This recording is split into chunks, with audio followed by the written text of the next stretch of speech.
Hey guys আসসালামু আলাইকুম welcome back to my channel. তো গাইস বর্তমানে ইউটিউবে আপনারা অনেকে একটা প্রবলেম ফেস করতেছেন যে মিসলিডিং মেটাডেটা। এটা অনেক জনেরই চ্যানেলে আসতেছে মিসলিডিং মেটাডেটা। যখন আপনারা মনিটাইজেশনের জন্য অ্যাপ্লাই করতেছেন তখন এই প্রবলেমটা আসতেছে। তো এটা কেন আসতেছে এবং আপনারা অনেকে ভয় পেয়ে যান যে মিসলিডিং মেটাডেটা এসেছে, আমার এই চ্যানেলটা মনে হয় আর মনিটাইজ হবে না।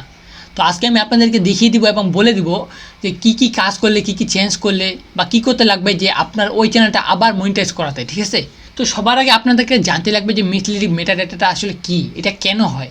তো মিসলিডিং মেটাডেটা মানে হচ্ছে এমন কোনো টাইটেল বা ট্যাগ আপনি লিখেছেন বা ডিসক্রিপশন, আপনার চ্যানেলের মধ্যে এমন কোনো খারাপ কিছু বা এরকম কিছু কিওয়ার্ড লেখা হয়েছে যেটা ইউটিউবের কমিউনিটি গাইডলাইন্সের খিলাফ, খারাপ কিছু বলতে পারেন, বা এমন কিছু ট্যাগ লিখেছেন, ঠিক আছে, বা সেন্টেন্স লিখেছেন যেটার কোনো মিনিং নেই। ওকে, এগুলো হচ্ছে মিসলিডিং মেটাডেটা। আপনার মেটাডেটার মধ্যে কিছু ধরা পড়েছে, আপনার মেটাডেটার প্রবলেম রয়েছে। ওকে, তো এটা কেন আসে আপনার বিভিন্ন আপনি দেখবেন টাইটেলে, আপনি যে ভিডিও টাইটেল দেন আপনারা দেখবেন অনেকে ভিউ পাওয়ার লোভে কী করেন, টাইটেলটা এমন কিছু খারাপ কিছু ওয়ার্ড ইউজ করে ফেলেন, ঠিক আছে।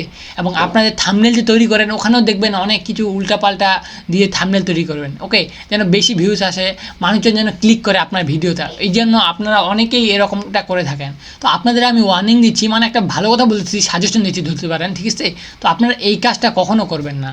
এই কাজটা যদি আপনি করেন তাহলে ভবিষ্যতে যখনই আপনি আপনার মনিটাইজেশনের জন্য ক্রাইটেরিয়াগুলো পূরণ হয়ে যাবে, আপনি যখনই মনিটাইজেশনের জন্য ইউটিউবে অ্যাপ্লাই করবেন তখনই আপনার মিসলিডিং মেটাডেটা এরকম একটা ওয়ার্নিং চলে আসবে। ওকে, এবং আপনার মনিটাইজটা ক্যান্সেল করে দেওয়া হবে।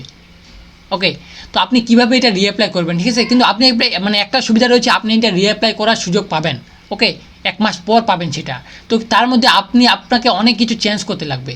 এই যে মিসলিডিং মেটাডেটা কেন আসলো, এটা আপনাকে এই বিষয়গুলো চেঞ্জ করতে লাগবে। তো ফার্স্ট অফ অল আপনার ভিডিও যে কন্টেন্ট সেই রিলেটেড আপনি আগে থাম্বনেল দিবেন, টাইটেল দিবেন, ট্যাগগুলো দিবেন ওরকম। ওকে, একটা ভালো দেখে ডেসক্রিপশন বক্স তৈরি করে রাখবেন।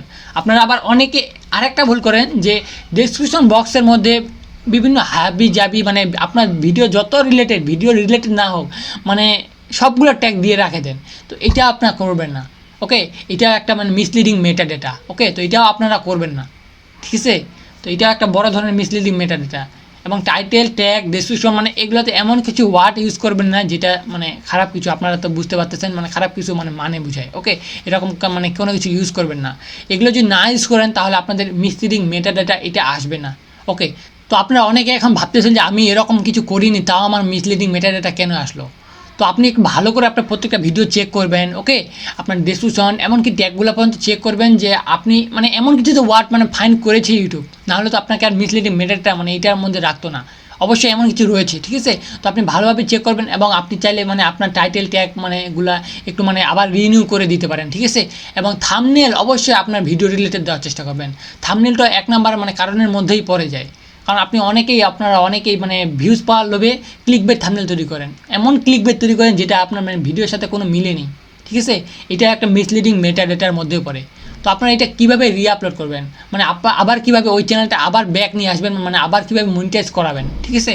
তো আপনাদের যখনই এটা ডিজেবল হয়ে যাবে বা আপনাদের ফেলড হয়ে যাবে, ঠিক আছে, মিসলিডিং মেটাডেটা অপশানটা আসবে, তো আপনারা ওই তারিখ থেকে আবার সামনের মাসে আবার ওই তারিখে পুরো 1 মাস বা 30 দিন পর, ওকে, আপনারা আবার রিঅ্যাপ্লাই করার ডেট পাবেন, ঠিক আছে। আপনারা আবার রিঅ্যাপ্লাই করতে পারবেন।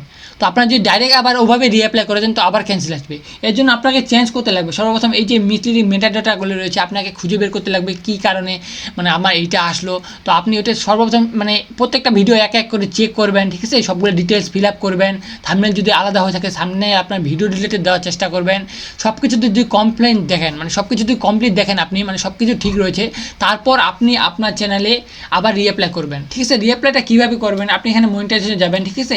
আপনার যদি দেখতে পাবেন ওখানে মনিটাইজে যাওয়ার পর আপনারা নিচে দেখতে পাবেন যে এখানে এখানে রিঅ্যাপ্লাই নিচে একটা ডেট রয়েছে, ঠিক আছে। এখানে রিঅ্যাপ্লাই বাটনটা অ্যাক্টিভ হয়ে গেছে, আপনাদের এখানে ডেট দেওয়া থাকবে, ঠিক আছে। উপরে দেওয়া থাকবে মিসলিডিং মেটাডেটা, এখানে আপনার ডেট দেওয়া থাকবে, ঠিক আছে। কত তারিখে আপনি রিঅ্যাপ্লাই করতে পারবেন আপনারা দেখে নিতে পারেন। এবং নিচে রিঅ্যাপ্লাই বাটনটাতে আপনারা যখনই ক্লিক করবেন তো অবশ্যই আপনার রিঅ্যাপ্লাই হয়ে যাবে এবং সব কিছু যদি ঠিক থাকে আশা করছি কয়েকদিনের মধ্যে আপনার চ্যানেলটা মনিটাইজ হয়ে যাবে। ওকে, তো এটাতে কোনো ভয় পাওয়ার বিষয় নেই। ওকে, তো গাইস এই ছিল আজকে ভিডিওটি, আশা করছি আপনারা বুঝতে পেরেছেন। যদি কোথাও না বুঝে থাকেন তাহলে অবশ্যই নিচে দেখতে পাচ্ছেন কমেন্ট বক্স, সেখানে কমেন্ট করবেন। এবং আপনাদের চ্যানেলে যদি কোনো পার্সোনাল প্রবলেম থাকে, ঠিক আছে, তাহলে আপনারা চাইলে আমার সাথে সরাসরি ইনস্টাগ্রামে ডিএম করতে পারেন। ওকে, তো গাইস ভিডিওটি ভালো লাগলে অবশ্যই লাইক করে দেবেন এবং চ্যানেলে যদি নতুন হয়ে থাকে তাহলে আমি আপনাদেরকে রিকোয়েস্ট করব যে নিচে দেখতে পাচ্ছেন একটা সাবস্ক্রাইব বাটন রয়েছে, সেখানে প্রেস করে তারপরে আসা বেল বাটনটি অলে প্রেস করে দিন। তাহলে আমি যখনই কোনো নতুন ভিডিও আপলোড করবো সেটা সরাসরি নোটিফিকেশন আপনি আপনার ডিভাইসে পেয়ে যাবেন। তো গাইস দেখা হচ্ছে আরও কোনো নতুন ভিডিওতে, ততক্ষণ পর্যন্ত ভালো থাকবেন, সুস্থ থাকবেন, আল্লাহ হাফেজ।